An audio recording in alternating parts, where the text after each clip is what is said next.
just the one thing that keeps ringing in my mind. He told me he was coming back, and he left me his Bible. He told me, let me give you this Bible, but I'm coming back. So I'm just speechless right now. I don't know what to say. May so rest in peace. Brenda, Mark valued you very much. Mark brought that Bible from a family, the milestones. We need to write to them. They gave him that Bible. It's very special to him. When he came to Tibirusya, he used my Bible. He told me he didn't have a Bible because he gave it to Mommy Brenda. And that is one of his most important possessions. And he loved you very much. Levikson, Levikson, these days, everybody knows him as Mark's younger brother. They've hustled and bustled through everything, to the extent that they've worked so much together that when people listen to him, or when they listen to Mark, they confuse who is singing. How many people agree with me? Yeah? Some people had no one, they thought it was MAC ELVIS. It was the big song. And the big brother.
We have also with MAC ELVIS for a long time. MAC ELVIS has been there for me, more than jungles and everything. MAC ELVIS has been a brother. I remember.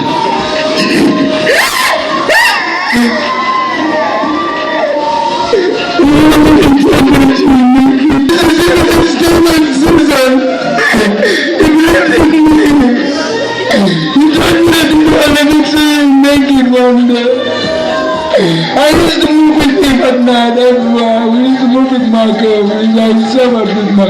Like we are married all with MAC ELVIS. And he told me one day he would make it. So now I'm being nominated for... No, I don't know what to say. MAC ELVIS. I love you, Mark. I love you. I don't always miss you. But let's be your brother. I didn't know Samika, but MAC ELVIS introduced me to Samika, and Samika has been a dog to us, to both of us. All I said is to Brian, MAC ELVIS has been a brother too, man. I've been there for MAC ELVIS, and he's been there for me. We've been in all the jungles, moving together. My monkey, oh my God, I don't know what to say. MAC ELVIS told me, by the way, this is one of the things I'll never forget.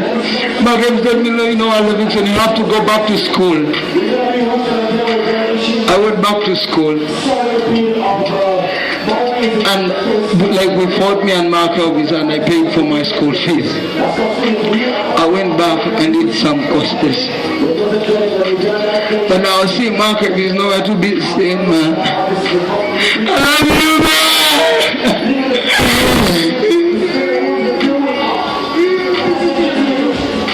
Amen. I've been asked to talk about about MAC ELVIS. I met MAC ELVIS in 2005. I had just finished my very first album called Rhythm and Praise. And I had seen, actually I met Mark before that. He was in primary, I think, when I met him. I used to live on Kampala Road, and Mark's family lived on Buganda Road. And we'd meet once in a while. So when I did my album, he loved the music then, because I think by then I was the only urban solo gospel artist. And he loved music so much, so he followed every song I did, and he would come and ask me, "Is it you who wrote this song? I want to sing." Then I started working with First Love Studios as a producer in 2006, and Mark would walk all the way from Nankulabye or somewhere, from Nabulagala. He would walk from Nabulagala to Chiwatule, towards Chiwatule, where there's Hakuna Matata too, to come to First Love Studios. He would walk through the rain to come and see me produce music, and I produced his first song. Then he did the song the Vixen has just sung. He did Don't Cry with Muro. That was the first song he did. He actually featured, it was Muro's song, right? And that's how I met Muro. And Mark started to write more music. He started to perform with me as a backup artist, and he's a person who loves music so much, and he started to produce, and that's how I met, how we started to work. We got together and we did what we call the Journeyman Project, which is Robinson, Muro, then the Vixen, and who else? We worked with Beth Mugisha then, and a bunch of guys, and Mark loved people. That's how he brought the Vixen. Mark has been a person who had a heart for God's people. He was a preacher, though many people didn't know that. He loved God with all his heart, and he cared. This is literally Mark's family. He told me the last time you guys were in Nairobi, he had great stories of your time together. Because when we went to Dar es Salaam, he came and joined us in Dar es Salaam from Nairobi. And he kept asking me every time, "Mwana, ebintu nga bizibu, gospel industry eno tugikoledde kimwe mugisooseemu, tumalako tutya?" That was always his question. Nga bitabuse, ebintu bikaaye. But he always encouraged everyone. Mark would sleep at 4 in the morning. And what would he be doing? If he wasn't listening to other artists' music and sending it to DJs, he would be following up on their Facebook pages and encouraging them. Twitter, I'd have to tell, Molo is my witness, I tell Mark, go to bed at 3 in the morning. On Facebook, encouraging people, asking people for prayer requests. I know a number of you know that about him. And he admired Deacon, not Deacon. He admired you as a producer. He talked about you all the time. And everybody here, Mark, loves you guys. I have so much I can say about Mark. I can take a whole day, but all I can say is he's a man who loves God and who believes in other artists. Mark encouraged all these people, I'm sure I will tell you, Mark encouraged them. Mark talked to some of his artists' music to go on radio. He would go from DJs and tell them, "Bad mind, this is Jesus' business, you don't segregate." He was that passionate. We went to Dar es Salaam and I came back with Robinson just 2 weeks ago. And I left tomorrow with Mark, and I told Mark, "Pack your bags, we go to Kampala."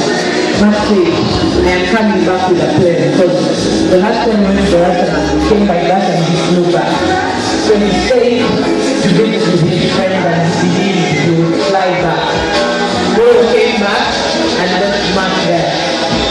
This morning I got a phone call at about 11 a.m. and it was one of my pastor friends in Dar es Salaam, Pastor Fred, who happens to be his pastor also. And he tells me, "We have a small problem." So I asked him, "What's the small problem?" He says, "Mark is dead." I asked him, "What did he say?" "Mark is dead." And I asked him, "Which Mark?" "Mark Elvis." I said, "Which Mark Elvis?" Then he told me Mark Elvis had passed away. So I told him, "Pastor Fred, I'll call you back." And I didn't call him back until another pastor called me at about 2 and told me Mark drowned. So I called this evening and found out Mark visited a couple of friends at some, I think there were apartments that had a swimming pool just like this. Then he told them he's going to swim last night. He took off his clothes, got into the pool and swam, and his phone was on silent. His friends kept calling him and there was no answer, so they thought Mark had left to go back to a place called Ubongo where he stayed. Unfortunately, in the morning the guards came and found Mark's body floating on the swimming pool. It's sad, but the one thing that I'm glad is that Mark knew who God was, and he knew where he would spend life eternity. That's the only consolation I could have for Mark Elvis. And we don't know yet the details of the arrival of his body, but I spoke to the people responsible in Dar es Salaam, and they're just taking his body to the mortuary at 7 p.m. And the pastor was still processing his papers with the police. We shall be letting you know on social media, on the Power FM page, through Twitter, Muji, and all the other guys. We will let you know what's happening with Mark Elvis. But all I can say is Mark Elvis is a man that believed in God. He believed in the gospel industry. And he produced songs for people like Levikson, Muro Robinson, for free. Did he ask you guys for any money? Free of charge. Even when it was his source of income as a producer, he still would do it to produce music for his fellow artists so he can help them get up like he was helped. And I want to thank Power FM, I want to thank Muji, who cared about Mark. Every time we would call Mark, we would hear something and he said, come let's talk. Ronnie, everybody said Sammy K built Mark Elvis' career. I didn't do that alone. Ronnie, Muji, Brian Bedford. Where's Brian? Brian Bedford. That gentleman designed all our artwork. He designed the Mark Elvis poster you saw. Everything that Mark Elvis did, the profile picture for the Top Power Game song was designed by Brian Bedford. All these guys are people who believed in Mark, who have been Bizo. This lady would call us and ask for our music, and he says, I want your music, where is it? She was always there. All the radio stations, I want to thank you.